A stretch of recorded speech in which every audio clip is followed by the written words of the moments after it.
20 siglos de caminar dejando huellas en la historia que quedan ahora en artistas y creadores que nos darán otros 20 siglos de vida.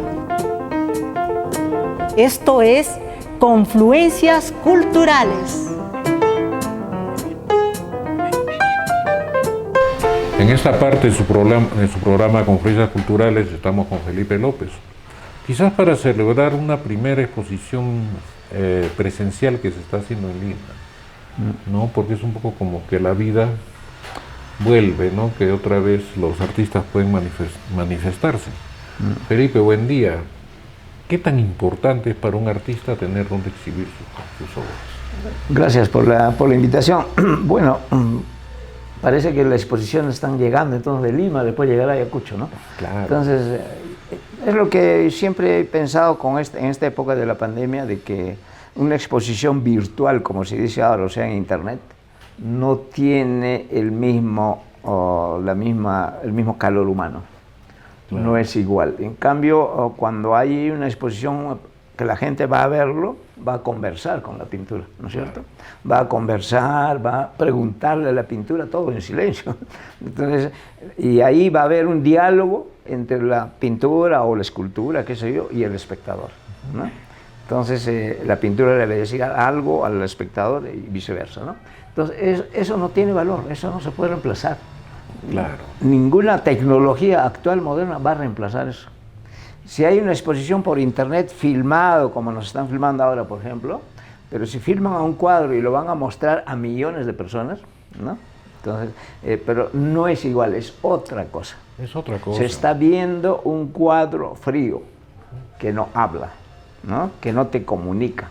En cambio, una exposición que puedes ir a verlo y tocarlo casi, ¿no? Casi tocarlo. Entonces es otra cosa, te produce otra emoción al espectador. Entonces por eso me alegra que ya esté llegando a Lima esa exposición presencial, no sé cuándo será posible en Ayacucho. Probablemente una vez que nuestras autoridades, pues, para cubrir sus deficiencias, dejen de pedir que se declare en cuarentena Ayacucho, ¿no? Porque realmente es solo por eso que estamos ahora en cuarentena, ¿no? Pero lo que tú decías es cierto, ¿no?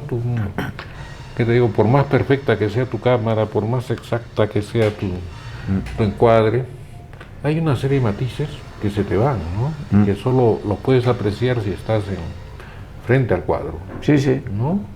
El volumen, el relieve que hay en la pintura, porque la pintura no es, digamos, lamidito. Hay pinturas que se dice lamidito, se dicen algo los pintores, ¿no? O sea, bien sobaditos, suavecitos, sin ninguna... pero hay pinturas que tienen relieve y eso es lo que la da vida al cuadro. Las pinturas de Van Gogh, por ejemplo, es eso, son puro relieve, hechas con rabia, hechas con neurosis, etcétera, como fue Van Gogh, viéndolo ahí de cerca, ¿no? Lo ves. Claro, al estilo lo llaman puntillista, ¿no? Porque un poco que la pintura tiene como puntitos. Es una escuela, puntitas, ¿no? Es una escuela que se llama puntillista. Van Gogh no ha sido de esa escuela, pero puntillismo ha sido con puro puntitos, ¿no? Que le daban, y era un experimento de color inclusive, ¿no? Claro, pero no era, ¿qué te digo? No era un impresionismo en sí mismo, ¿no? Sino había algo que hacía que la pintura tuviera vida, ¿no? Sí, es más allá del impresionismo, creo que si no me equivoco el puntillismo viene después del...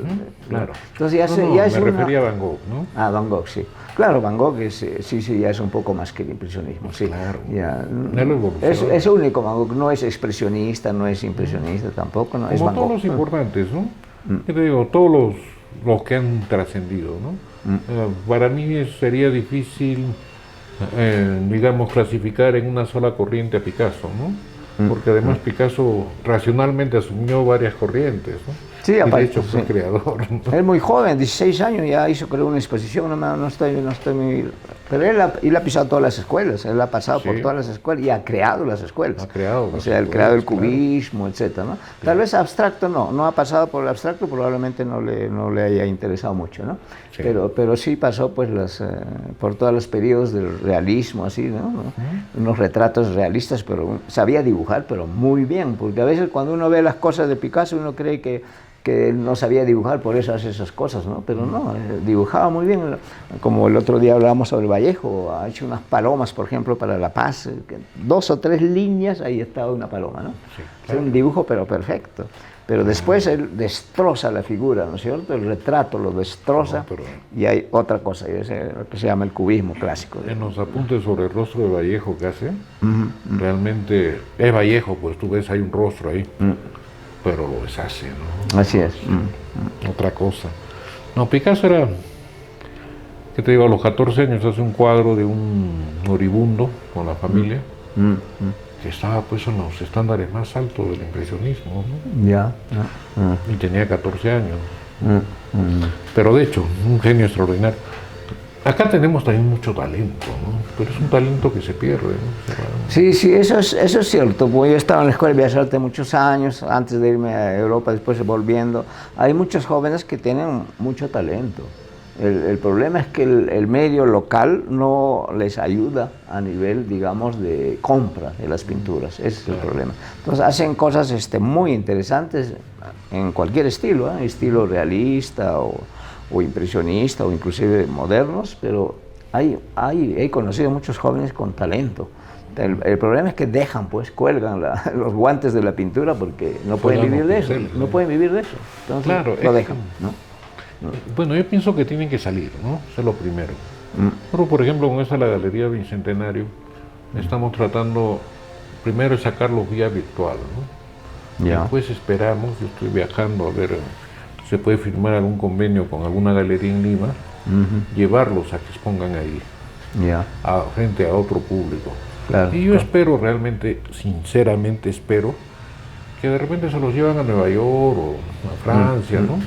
Y puedan, pero que vivan como pintores de su arte, de su talento, ¿no? Ese es el sueño de muchos artistas, ¿no? Pero infelizmente no es una realidad.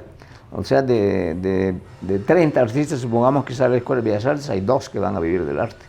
El resto se dedica a otros negocios, así que o se recicla en otros negocios. Y más con la pandemia ya, pues eso, Claro. hay mucha gente que ha colgado totalmente el arte, ¿no? Sí. No es que se han tenido que dedicar para sobrevivir a hacer todo, ¿no? Así es, así es. Te contaba, ¿no? Vendiendo mascarillas en la calle, en una época Sí, sí, más así fuerte de lo Así contrario, es. ¿no? Exponiéndose. Pero es que tienen que tú sobrevivir. hablas de la Galería del Bicentenario, que me interpela, porque me parece interesante el proyecto, ¿no? Porque no tenemos galerías en Ayacucho. Bueno, Hay la pequeña galería que está en la esquina de los portales de la municipalidad, ¿no? Es un pequeño localcito que además tiene una iluminación que no es de galería. no está adecuado. No es adecuada para galería. Había galería de exposiciones ahí en el portal Unión del Centro Cultural de la Universidad, que ahora es cafetería, Sí. si no es para vender lentes, ¿no? Entonces, no hay galerías ahorita. Sí, es un centro. Entonces, el local también galería, pero un poco fuera del centro, es del Museo Mariscal Cáceres. Claro. Museo Cáceres, allí hay unas salitas que han, con buen criterio, los generales o los capitanes ahí ¿no? del cuartel de Ayacucho lo han dedicado, lo han prestado a los artistas, ¿no? Claro. Lo cual debería ser, más bien eso, debería ser el Centro Cultural de la Universidad, ¿no? Así que, Claro. bueno, así es. Entonces, por eso la Galería del Bicentenario me parece interesante. O sea, que creo que abre una ventana de posibilidades a los artistas. O sea, que habría que ver un poco cómo se va a hacer, ¿no? Cómo se va a ofrecer esa galería, con qué temática, condiciones, de que los artistas sobre todo sientan que es su casa. Claro. Y es un poco también el objetivo del proyecto en el que está la galería, ¿no? Es cambiar la imagen de Ayacucho, ¿no? Y a crear una imagen de Ayacucho como un centro de creación cultural, ¿no? No solo como un centro donde uno viene a ver procesiones o a jugar carnavales, ¿no? Pero ya Ayacucho ya es un centro de creación cultural. Pues. Lo es, pero lo que pasa es Siempre lo que ha pasa sido. desapercibido de repente. Claro, siempre lo ha sido, ¿no? Tú piensas la cantidad y variedad de artesanía Sí, sí. que había y que todavía hay algo, ¿no? Sí, sí, por eso. Entonces, lo que falta de repente es eso, darle mayor relieve, mayor visibilidad a esa gente que se dedica al arte, ¿no? Sí, sí. Entonces, la Galería Bicentenario podría hacer eso, virtualmente, como tú dices, y después presencialmente, ¿no? Claro. Porque si no, se acuerdan de los artesanos, de artistas en épocas de la Semana Santa, de Carnaval, ¿no? Entonces, cuando vienen turistas, ¿no? Todo se hace para los turistas, lo cual para mí es unir la cultura, el arte al turismo, me parece pésimo. Claro. Porque eso de uniendo el turismo con el arte, se deforma inclusive el arte, porque se va a hacer el arte al gusto del turista. Claro. ¿Ya? Entonces el artista va a hacer cosas para el turista, pero no va a hacer lo que él quisiera hacer. El Museo del Louvre de París no lo han hecho para los turistas. No, pues. ¿No? Ha sido una colección de pinturas. Los reyes ahí en esa época recogieron todas las pinturas del mundo y ahí lo han expuesto, ¿no es cierto? Pero ahora van pues, millones de personas a eso, ¿no es cierto? Pero no se ha hecho para el turista. Yo alguna vez he ido al Prado. No puedes entrar solo, tienes que ir en grupo con un guía. Y el guía te explica lo que tú deberías dialogar con el cuadro, pues sentarte, mirar, estar un rato ahí, ¿no? Y te hacen recorrer todo el Louvre en menos de una hora. Sí, sí, bueno. No todo el Louvre, todo el Prado. El Prado, ¿no? Ya, sí. Entonces, no, pues no tiene sentido. Sí, ¿no? sí. Para eso No, sobre todo al comienzo, no se debe hacer, por ejemplo, la Galería Bicentenario debe hacerse para los artistas, para que expongan lo que ellos lo hacen. Claro. El turista va a venir por añadidura. No, no es tampoco. Por ejemplo, la Pascua de Resurrección, el anda de Pascua de Resurrección que tanta gente atrae o atraía, las primeras veces que lo han hecho no lo han hecho para el turista. Claro. Lo han hecho porque la gente creía en esa procesión. Mira, el tema adoraba eso, ¿no? Es un poco... la galería es para el artista y para aquellos que les gusta el arte. Ayacuchanos, para que vayan, todo. Ahora, queremos que venga gente que no son turistas, pues, o podrían ser turistas muy especializados, ¿no? Que vengan, que no está en contra. El arte, claro, ¿te das claro, cuenta? exacto, sí. Entonces, ese es un poco nuestro público objetivo, ¿no? Ya, sí. ¿No? En el largo plazo. Que les guste el arte y que vengan y, bueno, pues le compren a los artistas lo que hacen acá, ¿no? Claro. Sí, sí, yo pienso que es eso, parafraseando un poco, ya que estamos en la época de la Semana Santa, no sé cómo es completamente, dice, el resto viene por añadidura, ¿no? Hay una frase de la Biblia, de la religión que dice eso.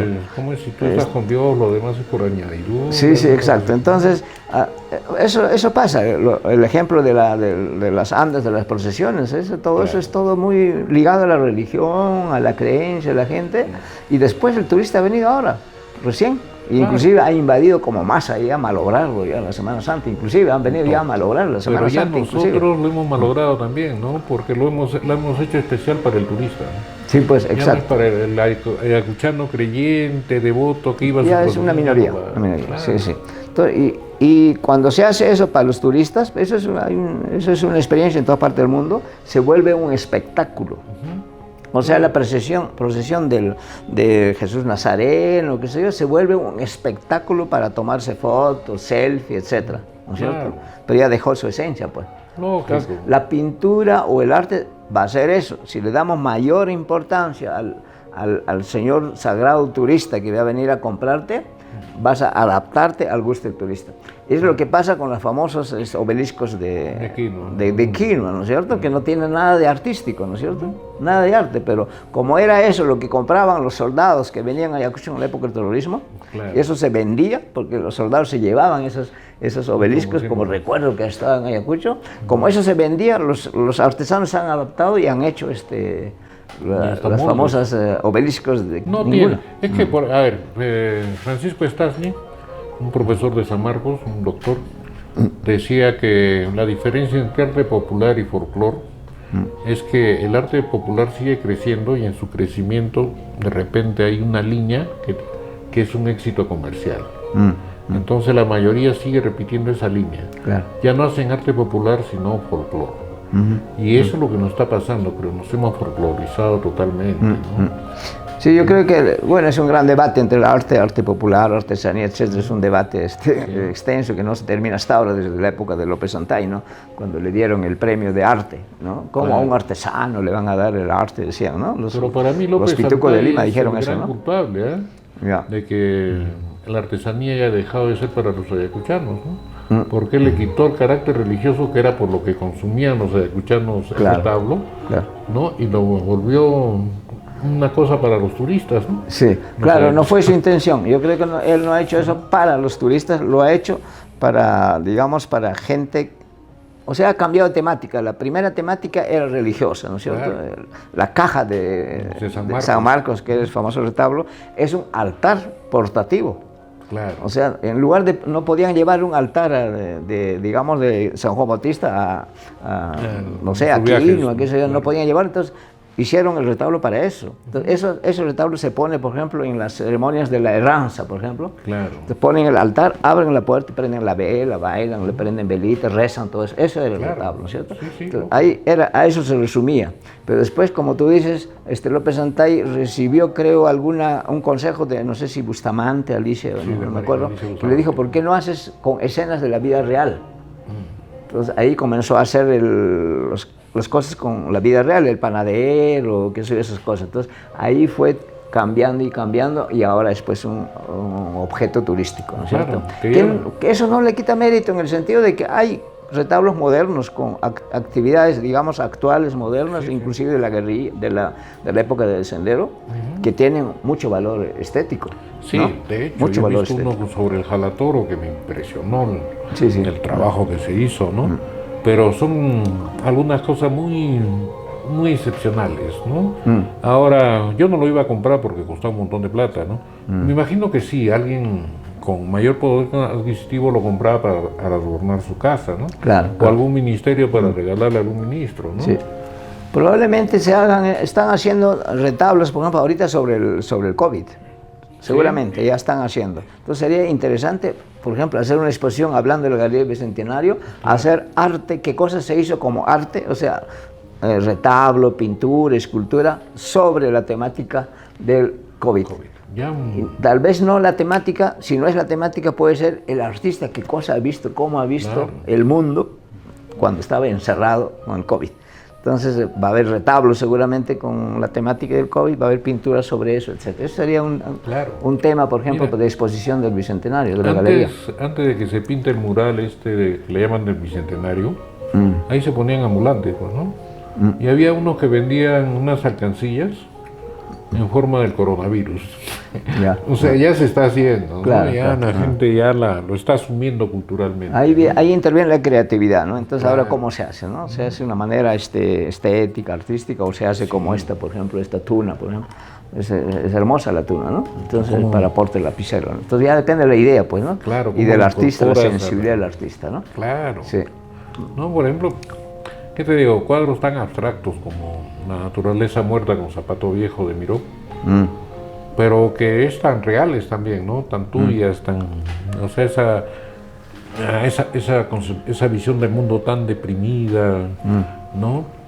También es tuyo, ¿no? Sí, la temática no es lo más importante, yo diría. O sea, el tema, la historia, digamos, de una película, por ejemplo, no es tanto la historia que es interesante, es cómo se hace, cómo se cuenta esa historia, ¿no es cierto? Eso es lo más interesante, eso es lo que le da valor, ¿no? Porque la idea, la temática de por ejemplo, es hacer tuna, pero depende cómo lo ha hecho, cuál ha sido el resultado, ¿no?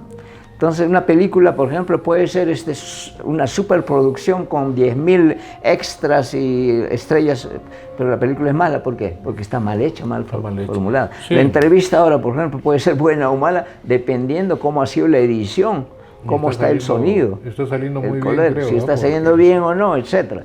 Eso es lo importante. No es tanto lo que yo estoy diciendo, lo que tú estás diciendo, sino cómo se está mostrando. Eso. Claro. En cuánto tiempo, si está siendo cargado, pesado, etc. ¿no? Entonces, eso vale para todo el arte, para todo arte. ¿no? Mira, un poco que yo nunca me he ceñido a los cánones de la entrevista, ¿no? Entonces, ahora es más bien una entrevista donde estamos discutiendo. Sí, sí. El tema no es ni tú ni yo, sino el que lo ve, ¿no? ¿Qué es lo que va a sacar? Lo que interesa es el que lo ve. Claro. Exacto, porque nosotros podemos entrevistarnos, digamos, hablar entre nosotros para darnos gusto a nosotros. Claro. Entonces, pero el personaje importante es el espectador. Claro. Él es el espectador. Claro. Si al espectador le estamos aburriendo, fastidiando, fallamos en la entrevista. No hay problema. Sí, lógico. Entonces, una de las razones por las que yo he dejado de escribir bueno, ya no hay diario La Calle, por ejemplo, pero en otros diarios, ya no escribo porque yo me, digamos, trataba de hacer bien mis escritos, mis artículos, pero nadie lo leía. Eso es lo que tú crees. Entonces, bueno, de repente, pero había algunas personas que lo leía, pero lo que yo pedía que cambie, nunca se ha cambiado. Por ejemplo, la Semana Santa, lo que se estaba volviendo, el parque iba a ser un orinadero sagrado de la Semana Santa. Entonces, eso yo lo dije hace 15 años. Claro. ¿No? Entonces, cuando vi eso, me chocó eso, ¿no? Cuando volví, ¿no? Entonces, volví a ver la Semana Santa, pero ¿qué pasa? Acá hay un proceso que se está degenerando la Semana Santa. Pero eso fue empeorando y empeorando, entonces por gusto escribo. Entonces, ese es el problema. Entonces, es como hacer pintura y pintura con alguna temática social, qué sé yo, nadie lo ve y es peor todavía, la gente roba más, la gente...